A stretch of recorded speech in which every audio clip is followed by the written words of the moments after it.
श्री स्वामी समर्थ. श्री गणेशाची मूर्ती कशी असावी? मूर्तीची स्थापना करताना या 10 गोष्टींची काळजी घ्या, अन्यथा.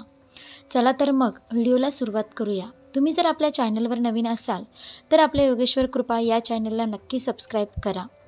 यंदा लाडक्या बाप्पाला घरी आणण्यासाठी काही खास गोष्टींची काळजी घ्या. श्री गणेशाची मूर्ती कशी असावी आणि त्याबाबतचे शास्त्रानुसार काही नियम जाणून घ्या. अवघे काही दिवस उरले आहेत. सर्वत्र लाडक्या गणपती बाप्पांच्या आगमनाची आतुरता पाहायला मिळत आहे. हिंदू धर्मात श्री गणेशाला आराध्य दैवत मानलं जातं. गणेश उत्सवात लाडक्या बाप्पाला घरी आणलं जातं. सर्व विघ्नांचा नाश करणारा अशा विघ्नहर्त्यांची मनोभावे पूजा केली जाते. यंदा 27 ऑगस्ट गणेश चतुर्थीपासून गणेश उत्सवाला धूमधडाक्यात सुरुवात होणार आहे. यंदा लाडक्या बाप्पाला घरी आणण्यासाठी काही खास गोष्टींची काळजी घ्या. श्री गणेशाची मूर्ती कशी असावी आणि त्याबाबतचे शास्त्रानुसार काही नियम आता आपण जाणून घेणार आहोत. श्री गणेशाची स्थापना करताना खालील गोष्टींची काळजी नक्की घ्या.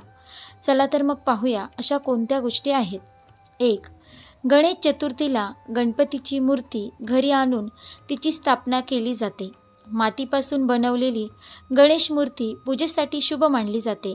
याशिवाय सोने, चांदी, तांबे इत्यादींपासून बनवलेल्या मूर्तीचीही तुम्ही स्थापना करू शकता. पूजेमध्ये केवळ प्लास्टर ऑफ पॅरिसची मूर्ती ठेवणं अशुभ मानलं जातं. त्यामुळे अशी मूर्ती घरात न आणण्याचा प्रयत्न करा. 2. गणपतीची मूर्ती खरेदी करताना विशेष काळजी घ्यावी. डाव्या बाजूला असलेल्या सोंडेच्या गणपतीला वाममुखी गणपती म्हणतात. वाममुखी गणपतीची मूर्ती घरी आणणे शुभ असते. डाव्या सोंडेच्या गणपतीची पूजा करणे सोपे असतं असं म्हटलं जातं. मात्र उजव्या सोंडेच्या गणपतीच्या पूजेसाठी विशेष नियमांचं पालन करणं बंधनकारक आहे. असं मानलं जातं की डाव्या बाजूला सोंड वाहणाऱ्या गणपतीच्या मूर्तीमध्ये चंद्राचा वास असतो आणि उजव्या बाजूला सोंड असलेल्या मूर्तीमध्ये सूर्याचा वास असतो. 3. सध्या लोक सर्व प्रकारच्या गणेशाच्या मूर्ती घरी आणू लागल्या आहेत.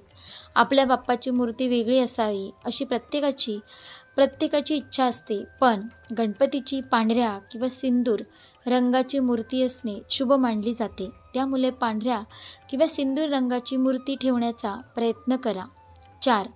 डाव्या बाजूला सोंड ठेवून मूर्तीची पूजा केल्यास धन, करिअर, व्यवसाय, संतान, सुख, वैवाहिक सुख इत्यादींशी संबंधित साधकांच्या सर्व मनोकामना लवकर पूर्ण होतात अशी धार्मिक श्रद्धा आहे.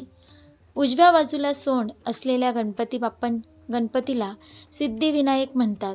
ज्याची पूजा केल्याने भक्ताला त्यांच्या शत्रूवर विजय प्राप्त होतो आणि त्यांच्या जीवनातील सर्व अडथळे दूर होतात. 5. ऑफिससाठी गणपती आणताना विशेष काळजी घेणे आवश्यक आहे. ऑफिस किंवा दुकानासाठी उभे असलेले बाप्पा जास्त शुभ मानले जातात. असे म्हणतात की अशा मूर्तीची पूजा केल्याने तुमच्या यशाची आणि प्रगतीची दारे उघडतात. 6. संतान प्राप्तीसाठी घरात गणपतीच्या बाळ स्वरूपाची प्रतिष्ठापना करावी. बाल गणेश तुमची इच्छा नक्की पूर्ण करतील. 7. गणेश चतुर्थी रोजी गणपती बाप्पाला तुमच्या घरी आणण्यापूर्वी मूर्ती तुटलेली नाही याची खात्री करा. गणपतीच्या मूर्तीमध्ये उंदीर, एका हातात मोदक, प्रसाद आणि दुसऱ्या हातात वरमुद्रा असावी असे मानले जाते. 8. सिंहासनावर बसलेल्या गणपतीची मूर्ती घरामध्ये पूजा करण्यासाठी खूप शुभ मानली जाते. म्हणून नेहमी सिंहासनावर किंवा घरातील कोणत्याही आसनावर बसलेल्या गणपतीची पूजा करणं शुभ मानलं जातं. म्हणून नेहमी सिंहासनावर किंवा घरातील कोणत्याही आसनावर बसलेल्या गणपतीची मूर्ती खरेदी करा. 9. वास्तुनुसार घरामध्ये गणेशाची मूर्तीची संख्या कधीही 3, 5, 7 किंवा 9 अशी असू नये. त्याऐवजी तुम्ही 2, 4 किंवा 6 यांसारख्या समसंख्येत गणपतीच्या मूर्ती घरात ठेवू शकता. 10. वास्तुशास्त्रानुसार गणपतीची मूर्ती सर्व प्रकारचे वास्तुदोष दूर करणारी मानली जाते. वास्तुनुसार घराच्या मुख्य प्रवेशद्वारासमोर गणपतीची मूर्ती समोर आणि उजवीकडे ठेवल्याने घराशी संबंधित सर्व प्रकारचे दोष दूर होतात आणि सुख समृद्धी नांदते. अशा प्रकारे आपण पाहिलंच की श्री गणेशाची मूर्ती कशी असावी, मूर्तीची स्थापना करताना या 10 गोष्टींची काळजी घेणं किती महत्त्वाचं आहे. आणि या व्हिडिओमध्ये आपण सर्व माहिती आपण पाहिली आहे. जर तुम्हाला ही व्हिडिओ आवडली असेल तर आपल्या व्हिडिओला लाईक करा, शेअर करा आणि आपल्या योगेश्वर कृपा या चॅनलला नक्की सबस्क्राईब करा. भेटू एका पुढच्या नवीन व्हिडिओमध्ये. धन्यवाद. श्री स्वामी समर्थ. जय जय स्वामी समर्थ.